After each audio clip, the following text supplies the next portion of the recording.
Saúde Mental, com o psicólogo clínico Cláudio Márcio Salviano.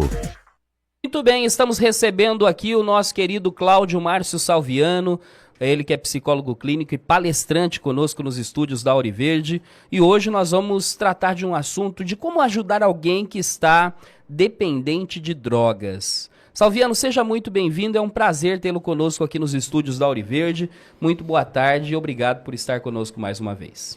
Sempre um prazer para mim também estar aqui e podendo ser útil aí à sociedade.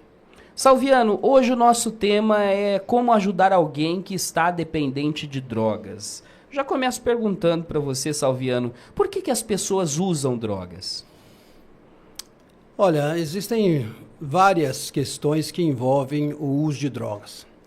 Eu costumo dizer, e com esses quase 34 anos de experiência atendendo pessoas, e principalmente pessoas também em comunidades terapêuticas, clínicas, em consultório, famílias e o próprio dependente químico, eu chego a primeira coisa, à conclusão de que todo ser humano ele busca a transcendência. E o que seria a transcendência? É aquele desejo de ver algo além, né? Tem muitas pessoas que querem ver algo a mais na vida. E, infelizmente, muitas pessoas, quando experimentam algumas substâncias, existe uma mudança, digamos, no cérebro, né? Isso a gente entra na questão das sinapses entre um neurônio e outro, a liberação de alguns neurotransmissores, e um deles, por exemplo, é a dopamina, a serotonina. E ali a pessoa, quando libera uma quantidade grande dessa substância no cérebro, ela começa a ter algumas reações psíquicas. Então eu diria o seguinte, que a pessoa busca algo diferente. Esse buscar algo diferente está inato no ser humano. É por isso que nós pedimos para que busquem o quê? Busque no esporte, busque nos relacionamentos, busque na espiritualidade, busque em fontes que não vão gerar uma pseudo-sensação de prazer e que pode gerar lá na frente a morte, né, que é o uso de drogas. Então, essa é uma das explicações, né, por que a pessoa usa drogas. Uma outra questão é aquilo que também é inato no ser humano, que é a curiosidade. Todos nós somos curiosos. Se eu perguntar a você agora que está em casa, todas as pessoas que estão ouvindo, se você achar uma caixa bem bonita, vamos supor que você vai num estabelecimento, você vê uma caixinha bem bonita e debaixo de algum lugar assim, você olha para aquela caixinha, você pega na mão e está escrito assim, não abra. Responda para você mesmo com sinceridade. Você abriria ou não? Eu tenho dado palestra em alguns locais, às vezes empresas, nas CIPATs de algumas empresas, eu faço essa dinâmica. Eu levo uma caixinha e deixo espalhada. E aí, durante a palestra, eu falo exatamente isso. Quem abriu a caixinha, levanta a mão. Aqueles mais honestos levantam a mão imediatamente. Por quê? Eles estão dizendo, puxa, eu fui curioso. E é exatamente o que eu escrevo lá dentro da caixinha, a palavra curioso. E aí a gente faz uma dinâmica nesse aspecto. Então a curiosidade, algo inato no ser humano, que é boa, né? Sermos curiosos nos faz estudar, nos faz progredir, nos faz planejar. Então não tem nada de errado na curiosidade em si. Agora, qual é o objeto da sua curiosidade que é o problema? Então essas duas coisas, a transcendência, o desejo natural e também essa curiosidade, né, que é algo inato. Eu já aproveito para citar também Shakespeare, quando disse, somos incompletos e incompletáveis. Nós nunca vamos ser 100% satisfeitos, né? Nós estamos num desenvolvimento que ao meu ver, é inexplicável de ser humano para ser humano. Então é muito importante que a gente entenda a nossa pequenez nesse aspecto e não ouse ser curioso. Você jovem que está ouvindo, né, você que talvez esteja falando, eu gostaria tanto de experimentar, não faça isso. Eu tive casos de pessoas que nutriram durante muitos anos o desejo do uso de droga. Pessoas que já estavam bem estabelecidas profissionalmente, pessoas que já tinham formado família. Eu me lembro de uma senhora que ela já era avó, e aí ela se envolveu com crack. Todo mundo falou, meu Deus, mas como a senhora nessa idade foi se envolver com isso? A resposta dela foi exatamente esta. Eu nutri durante anos uma curiosidade. E tratei dos filhos, tratei dos netos, tive minha casa. Um belo dia, ela falou, vou experimentar. E nunca mais saiu. Infelizmente, isso acontece. Então, cuidado com a curiosidade e cuidado com esse desejo de transcendência. Não tem nada, digamos, de errado no transcender, desde que você transcenda com a espiritualidade sadia, com o ato de fazer amigos, de outras coisas saudáveis, mas não usando drogas. Agora, Salviano, quais os agravantes na vida da pessoa que usa e também dos outros em sua volta, quando o assunto é o uso de drogas? Olha, essa é uma pergunta que, nesses anos, né, eu tenho trabalhado com os codependentes. Então, primeiro, a própria pessoa, né? A pessoa, ela tem, além de todo o comprometimento físico, psicológico, ela perde. Não existe nenhum ganho em usar drogas, né? Em princípio, a pessoa pensa que tem aquele momento de êxtase, né? Que está fazendo mais amizades, mas é só uma questão de tempo. Isso é uma das frases que eu mais ouço.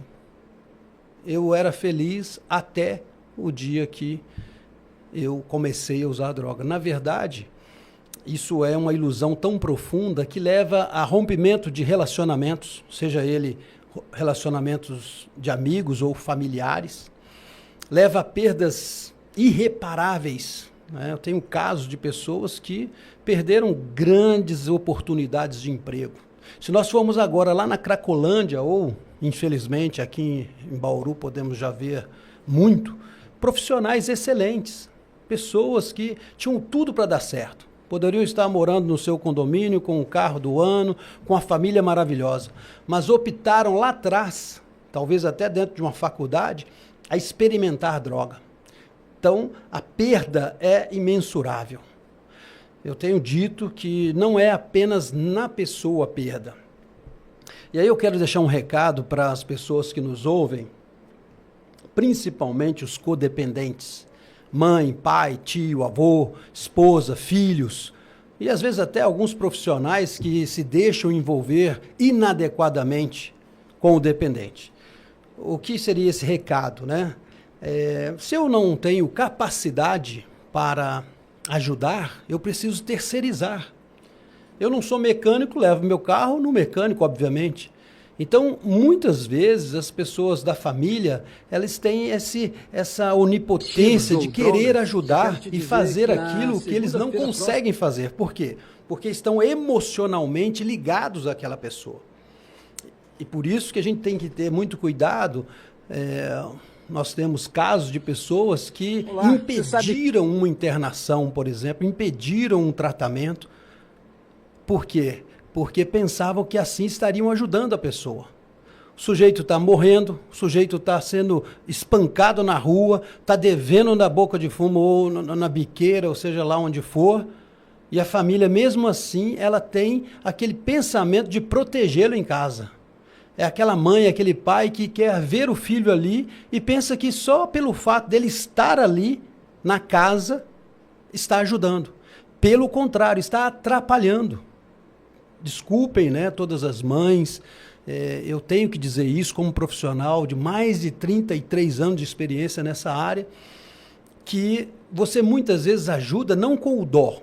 O dó é o pior sentimento que se tem por uma pessoa. Se você quer ajudar, você precisa amar. Amar é diferente. Eu ouso citar uma frase sobre o que é amor, né?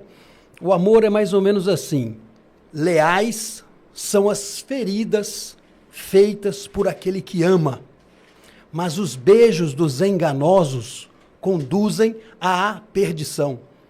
muitas pessoas querendo entender o amor de forma platônica, de forma errônea, querem a pessoa só para estar vendo ali. Mas o melhor, muitas vezes, é interagir com essa pessoa de maneira que ela busque tratamento e você diga verdades, não que ela quer ouvir, mas que ela precisa ouvir.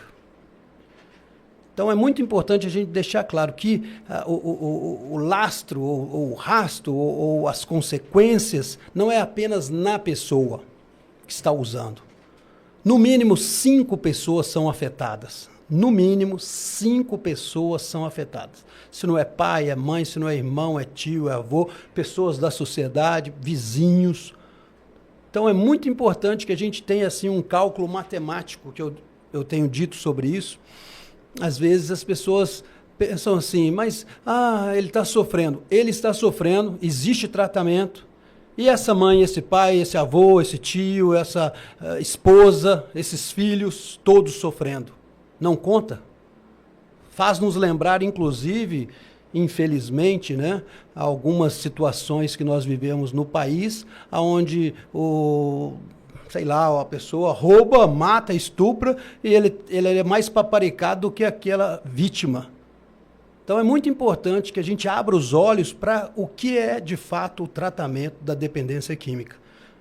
Você deve amar, não ter dó. Agora, Salviano, nesse tempo, você citou 33 anos trabalhando especificamente com essa questão, ajudando, né, de forma terapêutica e também de forma clínica essas pessoas que acabam sendo dependentes químicos, né, dependentes de drogas. Existe uma cronologia deste usuário? No seguinte fato, hoje nós temos aí algumas banalizações quando o assunto é as drogas, né? Mas isso aqui não tem nada a ver, isso aqui é careta e tal. E certamente você acompanhou das mais pesadas, né? E também uma cronologia de como essas pessoas começam a utilizar esses entorpecentes. Você pode, de forma categórica, é claro, contar pra gente um pouquinho sobre esta linha do tempo na vida de um usuário de drogas? Então, a gente não pode descartar que muitas pessoas vivem até uma adolescência tardia, né? Então, não posso dizer que a pessoa depois dos 20, 30 não vai usar droga. Existe até aqueles, como eu disse, essa senhora depois de muito tempo.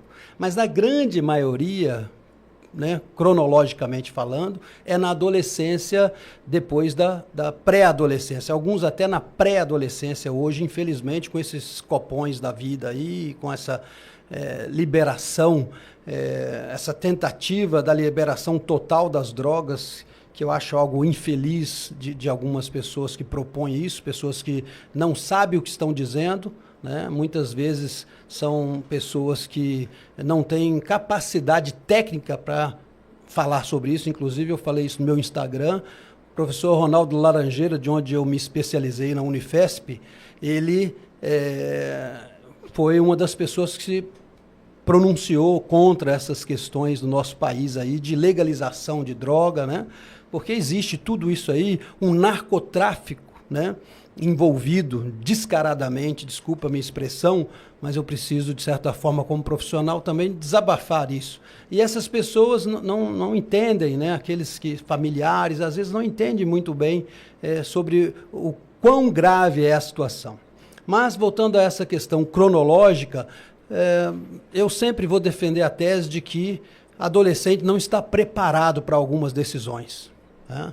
E, infelizmente, qualquer um, né, professor que, infelizmente, usa droga e profissionais da saúde que não deveriam usar e usam, né, passam a ser exemplos negativos para essas pessoas.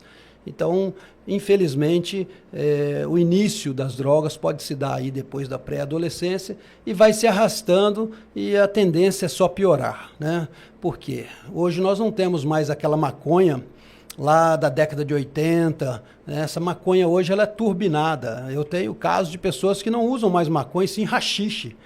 Pessoas que estão potencializando aí a maconha, estão usando o melado ou mesclado, que é a maconha misturada com crack. Ou seja, essa é uma realidade que precisa ser dita, porque muitas vezes eu brinco assim quando eu vou em escolas ou em outros locais, e eu falo assim, você acha que alguém que está numa roda e está fumando uma maconha, ele abre o baseado e chama lá o laboratório para ver quais as substâncias que realmente existem ali dentro? Ninguém vai fazer isso, né? Infelizmente, pela pressão do grupo, às vezes a pessoa se submete a estar usando uma substância que ela nem sabe o que tem lá, né? Por quê? Porque a pessoa não tem identidade, ela não tem capacidade, muitas vezes, de decidir. E ela se sente pressionada, infelizmente, e acaba fazendo uso dessa substância.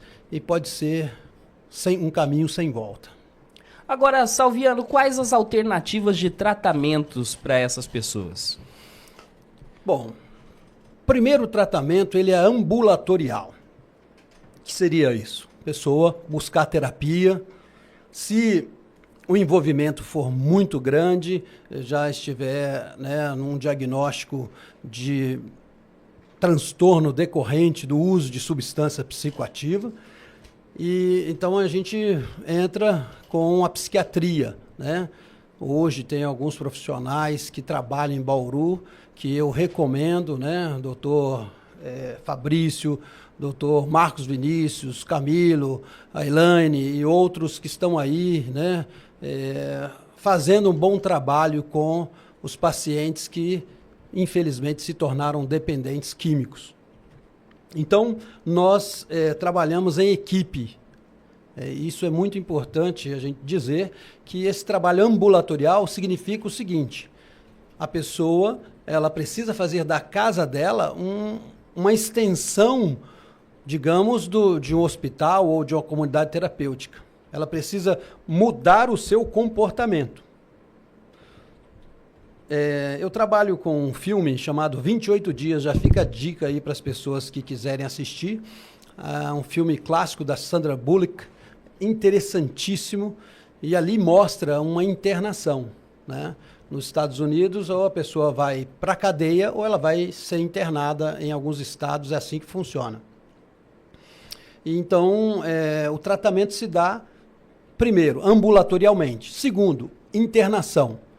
Eu quero já abrir um parênteses aqui, que existem profissionais, inclusive do meu segmento, que não são a favor da internação. Eu quero simplesmente dizer que eles são equivocados. Muitos, infelizmente, ficam só no ar-condicionado e nunca visitaram uma comunidade terapêutica. Então, infelizmente, não sabem do que estão falando. A questão existem trabalhos que, infelizmente, né, depõem contra o tratamento, mas não é por isso que a gente precisa também dizer que todo o trabalho não é um trabalho sério. Existem muitos trabalhos sérios. Eu já falei isso aqui algumas vezes e volto a repetir. Esquadrão da Vida de Bauru, Lar Dom Bosco, Bom Pastor, Vida e Paz, todas as comunidades aqui, né, de Bauru, são excelentes trabalhos. Você falar que é perfeito, me diga um local perfeito que eu quero ir. Não existe um perfeito, nem hospital, né? Então, eu quero dizer uma coisa, é muito importante que a gente valorize essas instituições. Eu quero abrir um parênteses também, que eu fiquei sabendo que no Paraná o governador lá investiu nas comunidades terapêuticas. Eu quero parabenizá-lo, mesmo sem conhecer, né? Quando a gente ouve uma notícia nobre dessa, a gente tem que parabenizar. E por quê? Porque essas pessoas que estão dando a vida, às vezes, pelo filho daquele que hoje está aí usando droga, né? Lá na frente, eles vão precisar de um trabalho assim. São essas pessoas, na sua grande maioria, são pessoas que valorizam a espiritualidade, por exemplo, que dão a vida por pessoas que estão perdendo a vida. Não é fácil o trabalho com dependência química. Então, existe o ambulatorial, a internação voluntária, que seria em comunidades terapêuticas, e a internação involuntária, que seria os pais ou o responsável assina, porque a pessoa ela está colocando em risco a própria vida e a vida de terceiros.